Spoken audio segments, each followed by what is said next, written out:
Hello, I am Reverend Irene Smith, aka Miss Irene for my young peeps.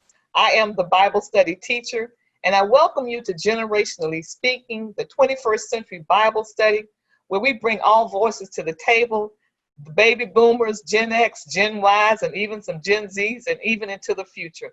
Join me and my co-hosts each week as we sit at the table and we discuss life victories and struggles and issues that we all face with the Bible as our final answer. My co-host today is Pastor Shamika Oliver, and her mantra is building the best you. Hello, Pastor Shamika. Hi, Reverend Smith. How are you? I'm super excited about today's show. Let's go. Let's do this. Let's do this thing. And then my other co-host, you know him as Minister James Durham, and yes, he's that Cowboy fan in Washington football team territory. I can't understand it, but he tells me he doesn't have to be a product of his environment, y'all. Talking about some shade. Yeah, I am not a victim of my environment. That is right. Great to be here with you as always, Reverend. And his mantra is the Nehemiah principle. He mentors young men and boys of all ages, building their lives and their futures through the Word of God. And we're looking forward to that day when he hosts that conference, and Pastor Shamika and I will be at the door letting you all in. So we're excited about what God is doing. This our special guest today is a young man that I met some years ago. Yes. And he was introduced to me as the next Tiger Woods. Yeah, he's an awesome golfer. I've seen him play, can I tell you? And then I saw him at the church behind the camera filming, and then I saw him singing in the choir. And just recently, his grandmother called and said, "Listen, Reverend Smith, Myles is going to be on TV in a movie." I said, "What?" She said, "Yeah." I said, "I'm going to tune in so I can catch that movie and see Myles." And so I was just so pleasantly surprised, and my heart was just leaped with joy to see Myles walking in the gifting that God had placed inside of him. And it was a BET movie title, All In. If you get a chance, tune in and watch young Myles. And to see him in this role, you got to know that this young man is an actor. I called him, and as I looked at him, I just said, "Wow, Myles, you've grown up on me," and I'm excited about what God is doing in his life, and I'm just extremely proud of that he's pursuing his dream and not allowing himself to be pigeoned in a place where he doesn't want to be. And for young people, it's hard sometimes, and this dream that he has to be on the big screen, this dream that he has to do music, it takes work. It takes perseverance, and I'm just glad to know that he's out there, pursuing his dreams. And I know that God has so much in store for him. So let me welcome Myles Frost. Myles, how are you? I am blessed. I am very, very blessed to be here. Thank you for this opportunity. I'm doing very, very well. How about yourself? I'm doing well. So I want our audience to get to know you. So tell them a little bit about, share with us your formative years, where you grew up, and your interest, how you got from golfing to this music that was inside of you that got birthed out, this music, this acting. Talk to us, share with our audience that perspective of your life. Okay. Well, first of all, once again, my name is Myles Frost. And I am a actor. Well, let me start by saying this. I'm blessed to be here. Not only on this show, but just in life. I've been blessed to be an African American man who's seen the age of 21. Because not a lot of us get to do that. Ooh. And I sit and I dwell on that sometimes because it forces me and it pushes me not to take any of these moments for granted, and to just continue to put, you know, my best foot forward and continue to give my all. I would consider myself a triple threat of sorts, singer, actor, musician. I also do audio engineering, and I also dance, I also songwrite, do a lot of stuff. But I grew up in PG County, Prince George's County, Fort Washington, Maryland area, in DC, Southeast DC. I kind of bounced back and forth. And golf was I started playing golf when I was 3 years old. And, you know, it became a very, very big part of who I am as a person. I learned a lot of core values while playing golf, like integrity. I learned a lot about myself because it's a very demanding game, especially mentally. But aside from that, I had a big change when I went to high school. Before I go to that, though, I started a band in sixth grade, my middle school years, called Fresh Flights.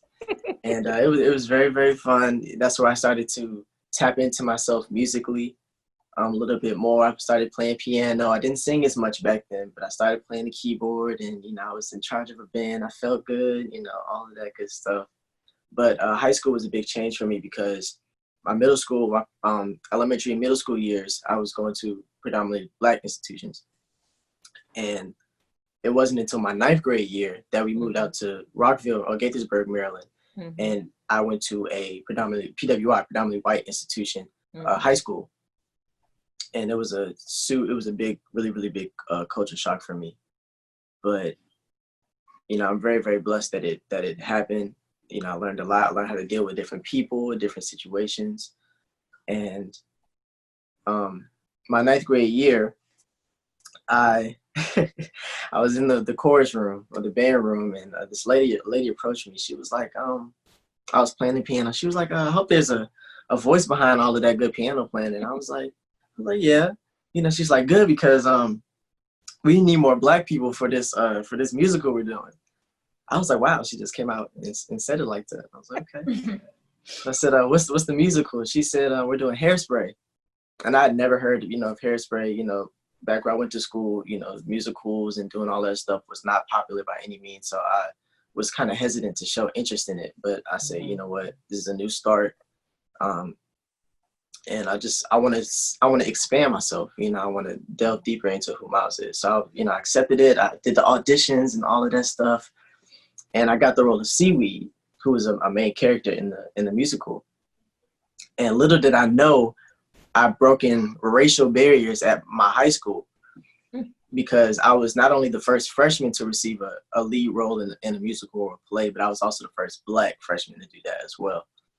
And that sparked that fire. And I started doing talent shows. I started winning talent shows. I was in another play my junior year, and then I was in another play my senior year. And it really went up from there. That's how my acting and my singing kind of really blossomed into who I am today. So when you graduated from high school, what did you decide to do? I mean, what was the next step? Well, at church, I also did audio engineering. So I was in the pit with the other musicians, and I was doing the sound. So I was making sure all of their levels was good, and, you know, they were happy with how they sounded in their headphones. And I was like, I really like that. And I like producing music. I like writing my own music. I like making music from scratch. And I was like, you know, I could see myself, you know, if nothing else worked out, I could see myself doing that for the rest of my life. And I said, you know, that's what I'm a major in. So I ended up majoring in audio engineering. Some people call it music technology.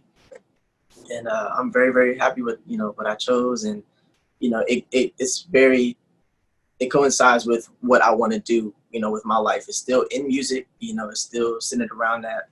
And yeah, I feel really good about it. You mentioned something about your 9th grade year of high school, when you went from a predominantly Black school to a predominantly PWI. Right. It was okay.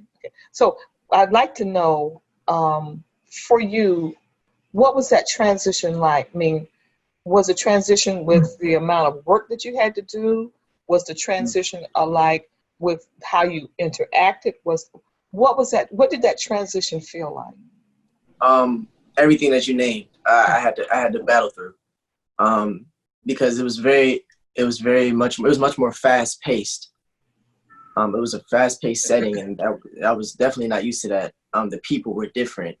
You know, it was less people that looked like me. So I was like, how do I even start a conversation with, white people, with Asians, with, Indians? Like, I've never conversed with anybody like that before. So it was a new environment. I struggled my ninth grade year. I didn't do well because I was too busy trying to find where I belong, where I fit, because I was an extrovert with no comfortable place to put that energy. And it was kind of mind-boggling, and I started to get frustrated, and I started hanging out with the wrong people. I was not doing well. I think I had a 2.2, or like a 2.0, 2.1, something like that. And then my sophomore year, even though I was doing all of these great things extracurricular wise, I still was struggling academically because, I didn't have the necessary studying tools to keep up with the people that I was around. And I was like, okay, I need to get it together, because my sophomore year, I went down to like a 1.2. It was, that was my rock bottom. And I was like, look, Myles, you need to get it together. You need to understand and figure out what's really important in your life. And, that's when I started to get a lot closer with God. I started praying more. I started watching TD Jakes, and I started doing, all of these things to center myself, to get to get my head, back on track. And my junior year, I popped out with a 3.5, and I was like, yeah, it's only gonna go up from here. And it was a necessary struggle. It was a necessary, uncomfortable spot. God definitely knew what he was doing when he put me there. He was like, you need to be uncomfortable in order to grow. You can't grow being comfortable all the time. Amen. I like something you said about being an extrovert. Most times you hear people they speak about being an introvert, and so not really being able to mingle with others, but being an extrovert and trying to figure out where to put that energy. Yeah. I thought that rang in my spirit. It's like, what do you do with that? Because when you've been accustomed to being very popular, very outgoing, knowing everybody, and suddenly you plop down in this environment where you don't know anybody, and you're not quite sure. You speak maybe a couple of times, and maybe what comes back to you is not so positive. So how did you finally get past that hurdle of the socialization?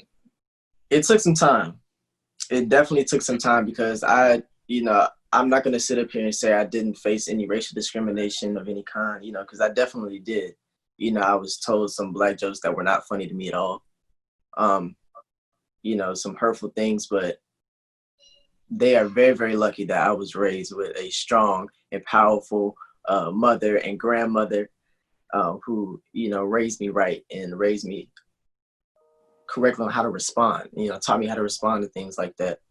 And, sometimes you need to, talk stern to people, some people more than others, just to make sure that you're heard and that, you're not taken advantage of. But other times it's just, just let it roll off, let it roll off the shoulder, because, you are in a new environment. They've been here, so they feel comfortable. And, that just pushed me to, I'm like, all right, I'm gonna dominate this spot. That it just pushed me, even with all of the hate and all of this discrimination, I received my freshman and sophomore year. I received the complete opposite my junior, senior year. All right. Because I I was just kept definitely pushing. gonna ask a question, like, especially with being in high school, like, I know you mentioned your mom and grandma now, but what really, the foundation of you just taking the initiative to really dive into getting to know who God is? Because I remember you actually saying that And it's not easy being a high school student to even know how to, you know, pull on God's strength. So what was that? What did that moment feel like? Or what was that moment like when you were just like, I gotta call on God, because maybe ain't nothing else working, but I have to build my foundation off of him. I just want maybe other people who are in high school or just even younger than high school to know, because you've lived it, and to just let them know what it took you to actually surrender to God in your high school years. Well, it was very interesting because where I grew up and where I went to school growing up, you know, the majority of almost everybody was a Christian. Everybody, you know, went to the same church or a church around, you know, you knew where they went to church. But when I went to high school, not only was I introduced to new people, but I was introduced to new religions. You know, I didn't know about being agnostic. I didn't know about being atheist. So it kind of hit me like a Mack truck, you know, for lack of a better word. But I knew what worked for me. And I know who was by my side when I was going through what I was going through, because my father was not present. And when he was very manipulative and destructive to my life. And that was also something that I struggled with, that I kept asking God about, like, why me? You know, why me? And it wasn't until recently, to be completely honest with you, you know, I've suppressed feelings, but it wasn't until recently that I discovered that, you know, with talking with God, that, you know, he gave me the best father I could ask for, in the sense where he's showing me all the wrong things to do. So all I got to do is the opposite. You know, it's really that thing about turning a negative into a positive. And that's what I had to do in school. And I know it's, you know, it's very hectic. You're trying to figure out who you are as a person. You know, you're trying to figure out your sexual orientation. You're trying to figure out what you want to major in. You're trying to figure out you're trying to figure out what college, you know, you got grades, and it's all of these things. How do I put all of that aside and just focus on God, focus on Jesus, you know, focus on centering myself in his word, and his, you know, understanding what he's trying to convey to me without all of those outside, you know, distractions. You know, it's hard to do that at 13, 14, 15, you know what I'm saying? But if there's one thing that I've learned in my 21 years of life, is that when God wants to talk to you, he's going to sit you down. He's going to sit you down, and you're not going to be able to move. And he's going to say what he needs to say, because he is God. You know, and that's what he did. You know, that's what he did to me. What he did to me in my sophomore year. You know, that was my rock bottom. And that's when he sat me down. Man, he was like, look, man, you're better than this. You have so much untapped potential that you don't even know about. I already wrote it. You just can't see what I wrote. But I don't want you to be so oblivious and think that you're not meant for the blessing that I'm bestowing upon you. Come on. You know? And, you know, it took me a minute, but that's when I really started to blossom. I'm like, well, maybe I can do this. You know, maybe I really can. And doing it by yourself is super, super hard. You know, and I would recommend a team for anybody. You know, find that group. If you don't have good family ties, find a group of friends. Find that friend that you know is gonna push you. You know, find that loved one that's gonna push you, that's gonna motivate you. You know, even though you have to motivate yourself, a team is always, you know, always helps. And I feel like God will also put people in your life that would do that as well. You know, you meet everybody for a reason. I met all of those school people for a reason. You know, I met all of those people, all of those racist people for a reason. I met all of the people that support me for a reason. You know, all to better myself and make me into the man that I'm supposed to be. I appreciate what you said, because, you know, just being young, I don't even think it's just being young. I think just people in general, when we go through our wilderness moment, you know, and we can tell somebody to, you know, seek God. But like you said, that even when you get to rock bottom, God will come and meet you. God will come, and so you put that hope still there to say, like, hey, if I don't know how to reach him out of my own strength, he knows how to reach me. out of his own strength. So I think that what you said was very, very powerful, very, very profound for anybody who can get to the place of hitting rock bottom. So thank you so much for sharing that. No problem. I mean, it's life. You know, you're always going to have those rock bottom moments, but it's about acknowledging that you're at rock bottom. Yeah. Right. But some people get there and they're like, I can, you know, just slow down. You know what I'm saying? Let God talk to you. Let him bring you out of it so you can learn something from it and you don't end up just, you know, damaging yourself even more. Mm-hmm. You know, and it pains me to see, especially young men, young Black men, continuing to do that to themselves. You know, and that's why it's in my plans to, you know, because I had such a messed up relationship with my father, still do, you know, but that has nothing to do with me as a person. Yeah. Mm-hmm. You know, I don't believe in, you know, you're a product, you know, of your environment, like you said. You know, I believe you can take the good out of any situation. You can take the good out of anybody and apply it to yourself. I'm a strong believer in that, you know, but not everybody has that same mentality. And I want to help young men who have those issues with their father, you know, receive the foundations and the fundamentals, you know, that they need, you know, in order to learn how to be a man. Because it's very, very hard on me when I have a little sister who, you know, who I'm like, okay, I'm the man of this house, but I don't have a man that I can call on and be like, hey, how do I, you know what I'm saying? But am I going to let that stop me from showing her what a man is supposed to be like? Absolutely not. Absolutely not. Because I wouldn't be able to live with myself. I want her to be like, I want to date a man who acts like my brother, or is like my brother.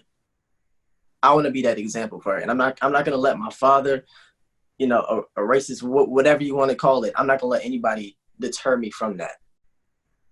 You know, you got to find something that's worth changing for and worth bettering yourself for.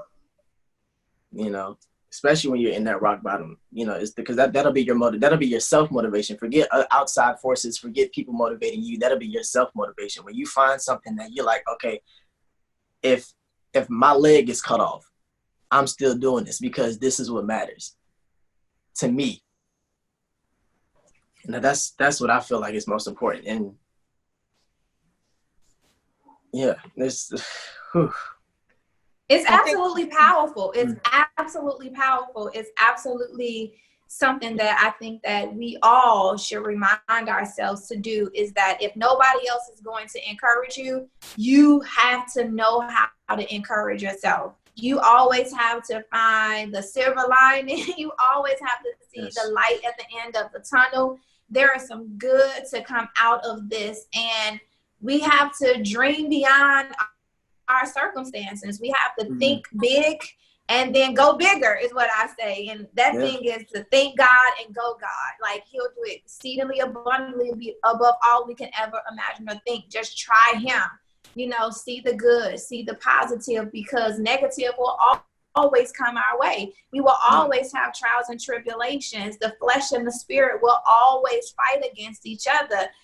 But God is still in control, and he will give us a way out of temptations. You know, there's always a way out. So if we know that, it gives us our drive and our motivation to keep going. I'm just really hoping that whoever's listening today, like, you hear this and don't give up and have faith. It is not the end of the road. Like, your story is still being written and you're still here. Like, you're still here. And I commend you for, the Bible says that we are justified by the blood of the Lamb and by the word of our testimony. Everything, every part of racism or not having your father there, God is like, you are justified by the blood of Jesus. You are justified. It doesn't matter what happened to you, you are justified. And everything you went through, your testimony is what God is going to use. He needed you to go through that. We have to be dependent on God. It says that our mother and our father will forsake us, but God won't forsake us. Amen. So I'm excited. Yes, most definitely. So go ahead, Minister Durham. Well, I just love everything that I'm hearing from you, Myles. And in addition to, all that Pastor Shamika just said, I also want to encourage you to continue in the path that you're going, because you're not making it about you. You are, what I'm hearing from you is service. What I'm hearing from you is looking out for your little sister. What I'm hearing from you is making sure that you are not going to be a victim of your environment. Just because you saw these behaviors from your father, you Right. see exactly what to do by seeing exactly what not to do. And then that's going to tell you what to do. But also, as you mentioned, because I had the same motivation in, what I do with working with people and mentoring folk. I ended up with a great relationship with my father, but the first part of my life when I was young, I did not have a great relationship with my father. And that made me want to be a mentor to others, made me want to pour into others. So I just encourage you on that journey. I'm so proud of all that I'm hearing. And I will ask this, I know we want to get to what you are doing right now. You talked about learning integrity at a very early age when you started playing golf. And having integrity and living in your integrity is tough, specifically for young folk. I've been 21.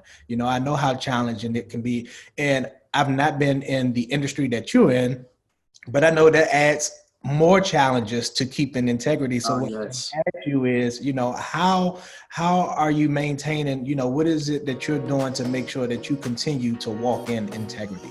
Even in the midst of, you can share, what you're doing now, what you're into, but in the midst of all of that, how do you walk in integrity? Well, I'll put it like this. The two industries, the acting, the film industry and the music industry are very, very cutthroat industries. Very rarely do you find people that have your best interest. So you have to have your own. That's rule number one. You need to make sure that you have your own best interest. Secondly, as far as the film industry is concerned, when you go out for a role, if you are blessed with the role, if you get the role, they'll contact you. Hey, you got this role. They'll either call you for callbacks or they'll just give they'll start giving you the script and all of that stuff, right? However, if you don't get the role, you will not hear from them at all, and that's just anxiety on top of anxiety. Are they gonna call? Are they not gonna call? What's gonna happen? And that's where keeping your faith strong and keeping your integrity strong that's where that really comes in, because what I've definitely learned is that what's for you will be for you. You cannot dwell on something that you didn't get because God did not want you to have it.